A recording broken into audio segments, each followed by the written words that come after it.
wasiirka biyaha iyo tamarta dowlad goboleedka Galmudug Maxamuud Kaarshe ayaa maanta dhagax dhigay dhismaha 5 warabiyood oo laga hirgelinayo deegaanada kala ah Guuleed Bogcad, Barwaaqo, Biyo Cadde, Duduma Cadde iyo Dibiyalay oo ah warabiyoodyo oo dhisaya mashruuca biyoole ee dowlad goboleedka Galmudug.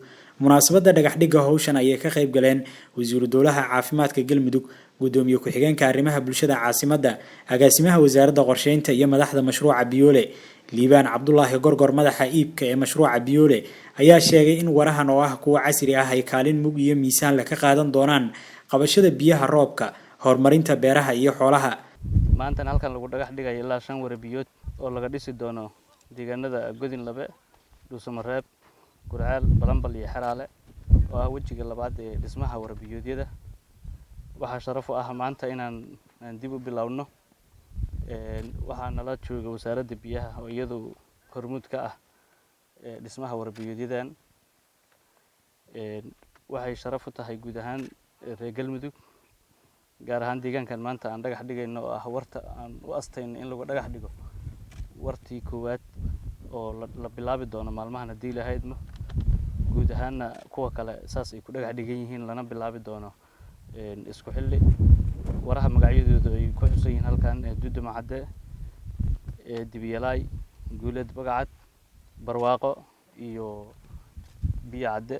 agaasimaha guud ee wasaaradda qorsheynta Galmudug Cabdullaahi Cumar Aadan ayaa dadka deegaanada mashaariicdan laga fulinayo ugu baaqay inay la shaqeeyaan shirkadaha hawshan fulinaya.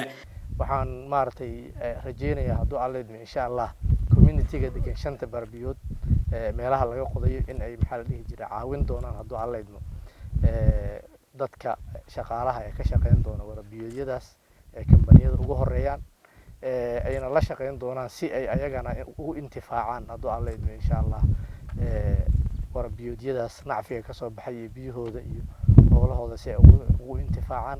wasiirka biyaha iyo tamarta Galmudug Maxamuud Kaarshe ayaa ugu dambeyn tilmaamay in sababta deegaanadan loogu xushay bilaabidda mashruucan ay tahay baahida biyo yari ee hore uga jirtay. meeshaan faa'iidooyin badan ee deegaankan u yeelan doonta biyahana horumar kasta biyuhu ka bilowda haddii caafimaad iyo waxbarashada deegaanadan baahi badan ka jirtay. sababahaas waa sababihii dhaliyay in maaragtay qorshayaashii koowaad ee projectiga ama mashruuca lagu daro in shaqadan la qabto. mas'uuliyado kala duwan marka naga saaran annaga ka wasaaradda ahaan qaybteeni waxaan isleenahay 80% 90% hadda waa soo dhaweynay. mas'uuliyadda waxay ku soo wareegaysaa 2 qaybood oo ah kambaniga qandaraaska qaatay aan filaynay inay maaragtay shaqadii sida loogu talagalay in maashan uga qabsoomi doonto iyo dadka deegaanka oo ayagana 2 mas'uuliyadood fuuli doonto. warabiyoodkan ayaa la filayaa in si dhaqsi leh loo dhameystiro hawshooda isla markaana ay dhawaanba xariga ka jaraan mas'uuliyiinta Galmudug oo ay ugu horeeyaan wasiirada biyaha, qorsheynta iyo howlwadeennada mashruuca biyoole ee dowlad goboleedka Galmudug.